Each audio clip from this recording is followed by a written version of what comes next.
pejabat dulu zamannya Pak Harto ikut Lemhanas dulu baru jadi sekolah calon menteri lah gitu. Padahal yang masuk Lemhanas 10 orang 100 orang yang jadi menteri juga cuma satu.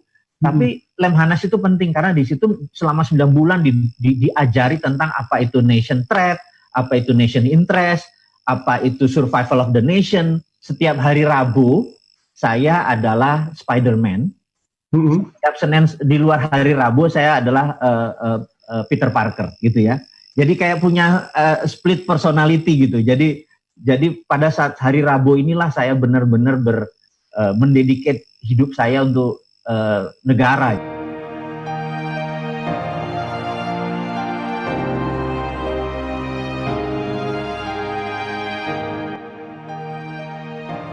Sejak tahun 98 di Indonesia itu tidak ada lagi pelajaran tentang Pancasila, bernegara. Sementara bernegara itu ada 7 pilar, yaitu IPOLEK SOSBUD HANKAM, ideologi, politik, sosial, budaya, ekonomi, pertahanan dan keamanan. Nah, saat ini di Indonesia sejak 2002 hampir 20 tahun itu lebih ke politik, apa-apa politik gitu ya. Sementara kalau di negara seperti Jepang gitu ya, Perdana Menterinya bisa setahun ganti 3 kali, menterinya ganti, ekonominya jalan biasa.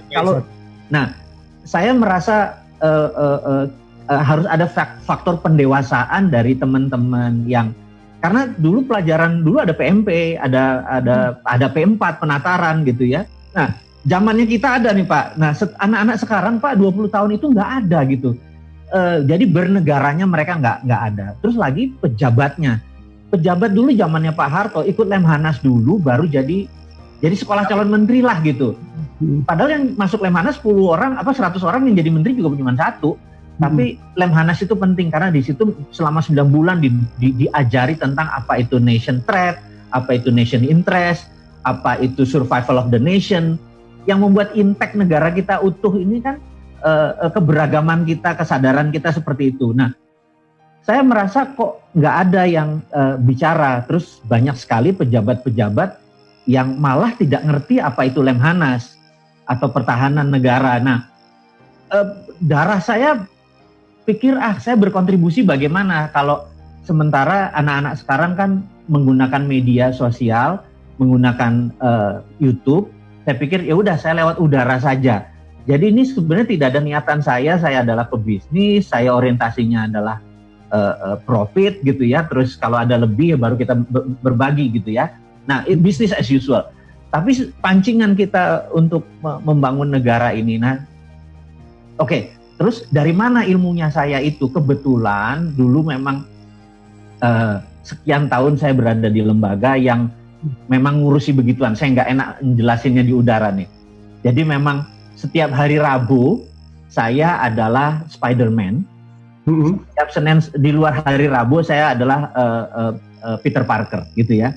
Jadi kayak punya split personality gitu. Jadi pada saat hari Rabu inilah saya benar-benar mendedicate hidup saya untuk negara. Jadi saya ngerti sekali, saya buku, ketemu beberapa orang, dan saya 4 tahun adalah staf khusus Menteri Pertahanan. Itu cerita panjang, hanya cerita panjang. Nah, yang saya maksud kembali lagi, jadi pengetahuan tadi akan geopolitik, geoekonomi, dan geostrategi. Artinya gini, geoekonomi adalah kekuatan geografi bangsa Indonesia untuk keuntungan ekonomi. Geopolitik adalah kekuatan geografi untuk keunggulan politik kita.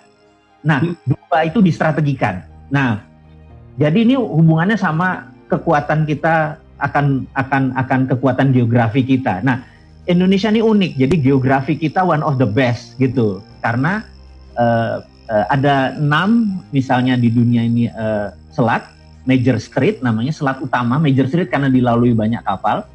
Nah, 6 itu ada terusan Suez, terusan Panama gitu ya, tapi 4 itu berada di Indonesia gitu. Nah, karena Selat Malaka, kalau mau lewat situ harus ya. Iya kan, Selat Sunda, Selat Makassar, dan Selat Sumbawa.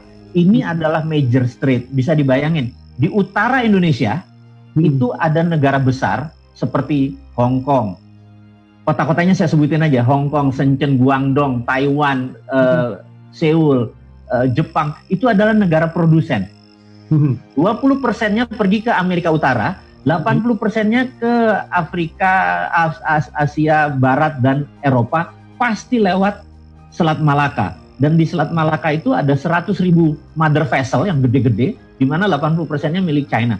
Dan ini menjadi sangat penting sekali, dan kita saat ini tidak mendapatkan benefit dari kekuatan geografi kita tadi, tidak merupakan kekuatan. Nah, ini saya merasa kok ngene ngelola negara gitu kan. Padahal kalau kita ambil pajak, sambil contoh ini ngapunten nih, kita ngayal aja ya. Kalau goods atau materialnya yang lewat Indonesia itu 1 tahun adalah $2 triliun, 2.000 billion. Kalau kita pajakin aja 1%, pajak itu adalah untuk bersihin, karena kan dia buang tai lah, buang minyak lah di laut kita. Majekin untuk safety dan 1% aja, itu 200 billion. Bener nggak?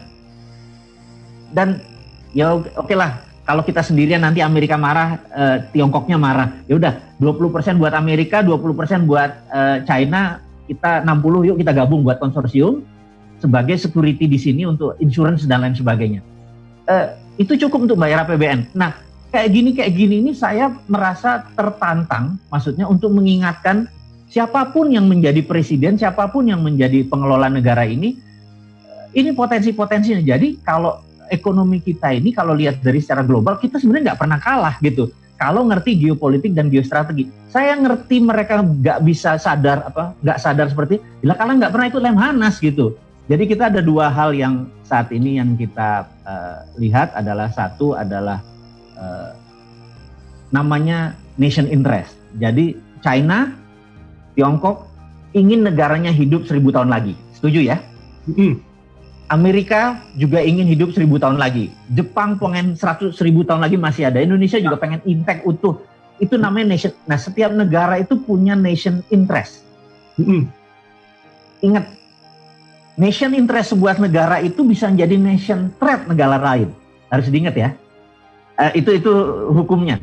Jadi demi Romawi dulu besar, dia mencaplok negara-negara kecil di sekelilingnya untuk ngasih makan Roma. Jadi nation interest dia merupakan nation threat negara lain. Supaya makan nyerang orang lain. Karena dia terbatas, limited sources kan, terbatas, sumber daya alamnya terbatas. Nah, inilah ekspansi pertama kali di dunia ini. Nah, jarang negara seperti Indonesia yang mataharinya dalam setahun 98%, yang dari ujung ke ujung ada air, yang Tuhan memberikan vulkanik tektonik 80% wilayahnya ada ini. Terus di laut negara yang tengahnya ada laut itu cuma Indonesia. Ada Laut Banda, Arafuru, Laut Jawa gitu ya. Terus menghasilkan ikan yang karena untuk musim panas mereka bertelur di sini. Jarang negara kayak kita, karena itu kita itu gadis seksi yang dilirik oleh semua orang gitu. Nah, kitanya nggak tahu kecantikan kita. Kita malah terpesona sama orang lain. Itu yang disebut